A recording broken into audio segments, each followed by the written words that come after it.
ঠিক কিনা ঠিক? এমন চিন্তা করতে পারে কি পারে না? এমন চিন্তা তারা অবশ্যই করতে পারে, কিন্তু তারা যদি একটু খেয়াল করে যে এই মাহফিলে আসার এবং বসার দ্বারা কি উপকার, তাহলে তারা অবশ্যই এমন মাহফিল কখনো হাত ছাড়ার কথা নয়। দেখেন তিরমিজি শরীফের 3600 নম্বর হাদিস, নবীজি সাল্লাল্লাহু আলাইহি ওয়াসাল্লাম বলেন, দুনিয়ার জমিনে কোথাও যখন কোনো কোরআন এবং হাদিসের আলোচনা হয়, আমরা জমিন থেকে, আমরা দুনিয়া থেকে আকাশের দিকে লক্ষ্য করলে যেমন আকাশের তারকাগুলোকে ঝলঝল করতে দেখি, আসমানের রহমতের ফেরেশতারা যখন জমিনের দিকে তাকায় তখন তারা জমিনের এই সমস্ত কোরআন হাদিসের মজলিসগুলোকে আকাশের তারার মতো ঝলঝল করতে দেখে। সুবহানাল্লাহ। সামনে যারা আছে তারা বলতেছেন সুবহানাল্লাহ, আর পিছনে যারা আছেন তারা মনে হয় সামনের সবাইকে দায়িত্ব দিয়ে দায়িত্ব মুক্ত হয়ে গেছেন নাকি?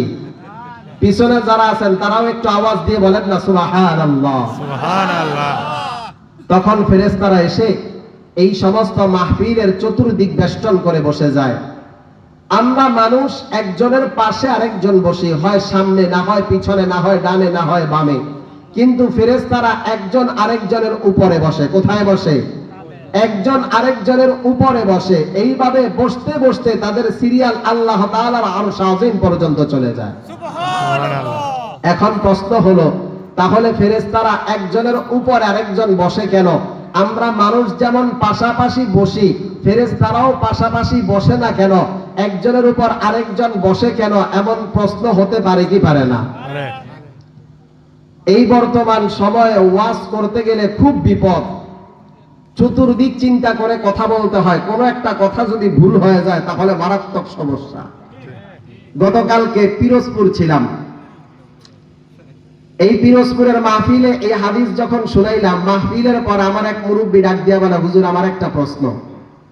বললাম কি প্রশ্ন? হুজুর আপনি যে আলোচনা করলেন ফেরেশতারা একজনের উপর আরেকজন বসে, এইভাবে বসতে বসতে সিরিয়াল আল্লাহ পাকের আরশ আযীম পর্যন্ত চলে যায়, তাহলে নিচে যেই ফেরেশতারা থাকে এগুলা মরে না কেন? প্রশ্ন হতে পারে কি পারে না? পারে। ফেরেশতাদের সিরিয়াল যখন আল্লাহ তাআলার আরশ আযীম পর্যন্ত চলে যায়, আল্লাহ তাআলা ফেরেশতাদেরকে জিজ্ঞাসা করেন, ফেরেশতারা তোমরা কাদেরকে রহমতের ছায়া দিতেছো, কাদেরকে রহমত দ্বারা বেষ্টন করে আছো? আচ্ছা, এই যে আমরা এখানে বসে বসে জান্নাতের বাগানে কোরআন এবং হাদিসের আলোচনা করতেছি, শুনতেছি, আল্লাহ আল্লাহর রাসূলের আলোচনা করতেছি, শুনতেছি, এটা আল্লাহ পাক জানেন কি জানেন না? জানেন। আল্লাহ পাক শুনেন কি শুনেন না? শুনেন। আল্লাহ পাক দেখেন কি দেখেন না? আল্লাহ পাক সব কিছু জানার পরেও ফেরেশতাদেরকে কেন জিজ্ঞাসা করেন? কারণ ফেরেশতাদের জবানে বান্দার প্রশংসা শুনতে আমার আল্লাহর কাছে অনেক ভালো লাগে। সুবহানাল্লাহ। ফেরেশতারা বলে, আল্লাহ আজকে শেরপুর তিনানি বাজারে ফরকানিয়া মডেল ও কওমি মাদ্রাসার মাহফিলের মধ্যে তোমার বান্দারা বসে বসে তোমার প্রশংসা করতেছে, তোমার গুণগান গাইতেছে। আয় আল্লাহ, আমরা তাদেরকে রহমতের ছায়া দিতেছি। আমার আল্লাহ ফেরেশতাদেরকে ডাক দিয়া বলে, ফেরেশতারা আমার বান্দারা আমার প্রশংসা করে, আমার গুণগান গায়। আমার বান্দারা কি আমাকে দেখেছে? আমরা কি কখনো আল্লাহকে দেখেছি? জোরে বলেন না, আল্লাহকে দেখেছি? দেখি নাই। আল্লাহ পাক ফেরেশতাদেরকে ডাক দিয়া বলেন, ফেরেশতারা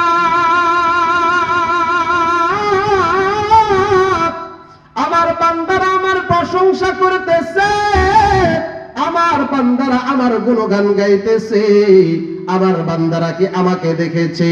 ফেরেশতারা বলে, না আল্লাহ, আপনার বান্দারা আপনাকে দেখে নাই। তারা উলামায়ে কেরামের জবান থেকে শুনে শুনে আপনার প্রশংসা করে, তারা উলামায়ে কেরামের জবান থেকে শুনে শুনে আপনার তাসবিহ পড়ে। আল্লাহ পাক ফেরেশতাদেরকে ডাক দিয়া বলেন, ফেরেশতারা আমার বান্দারা কি চায়? ফেরেশতারা বলে, আল্লাহ আপনার বান্দারা জান্নাত চায়, জাহান্নাম থেকে মুক্তি চায়। আমরা চাই কি চাই না? কারা কারা চাই না একটু হাতটা তুলে দেই। কয়েকজন হাত তুলছে। আল্লাহ পাক ফেরেশতাদেরকে ডাক দিয়া বলেন, ফেরেশতারা, আমার বান্দারা আমাকে না দেখেও আমার প্রশংসা করতেছে, আমার বান্দারা আমাকে না দেখেও আমার গুণগান গায়। ফেরেশতারা রে, আমার বান্দারা কি চায়? ফেরেশতারা বলে, আল্লাহ, আপনার বান্দারা জান্নাত চায়, জাহান্নাম থেকে মুক্তি চায়। আল্লাহ পাক ফেরেশতাদেরকে ডাক দিয়া বলেন, ফেরেশতারা, আমার বান্দারা কি জান্নাত দেখেছে? ফেরেশতারা বলে, না আল্লাহ, আপনার বান্দারা আপনার জান্নাত দেখে নাই। আল্লাহ পাক ডাক দিয়া বলেন, ফেরেশতারা, আমার বান্দারা কি আবার জাহান্নাম দেখেছে? ফেরেশতারা বলে, না আল্লাহ, আপনার বান্দারা আপনার জাহান্নাম দেখে নাই। আল্লাহ পাক ফেরেশতাদেরকে ডাক দিয়া বলেন, ফেরেশতারা, আমার বান্দারা যদি আমার জান্নাত দেখতো তাহলে তারা কি করত? ফেরেশতারা বলে, আল্লাহ, আপনার বান্দারা যদি আপনার জান্নাত দেখতো তারা আরো অনেক বেশি করে জান্নাত চাইতো। আল্লাহ পাক ডাক দিয়া বলেন, ফেরেশতারা, আমার বান্দারা যদি আমার জাহান্নাম দেখতো তাহলে তারা কি করত? ফেরেশতারা বলে, আল্লাহ, আপনার বান্দারা যদি আপনার জাহান্নাম দেখতো তাহলে তারা জাহান্নাম থেকে আরো অনেক বেশি মুক্তি চাইতো। আমার আল্লাহ ফেরেশতাদেরকে ডাক দিয়া বলেন, ফেরেশতারা, ইন্নী উশহিদুকুম আন্নী কদ গফারতু লাহুম।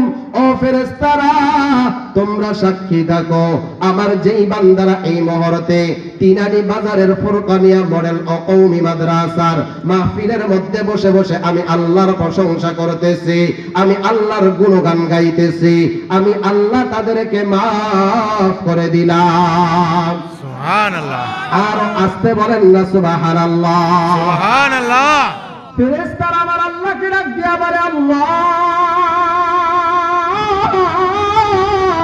ইন্না ফীহিম ফুলানাল খাত্তা লাম ইউরিদ ইন্নামা জাআহুম লিহাজা।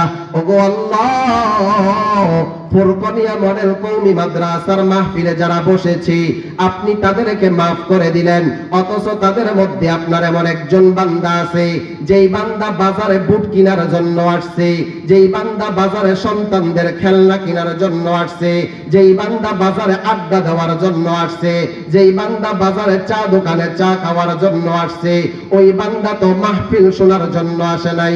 ওই বান্দার কানের মধ্যে যখন বক্তার কণ্ঠের আওয়াজ গেছে তার কাছে মনে হয়েছে কণ্ঠটা সুন্দর, আলোচনাটা শোনা যায়। ওগো আল্লাহ,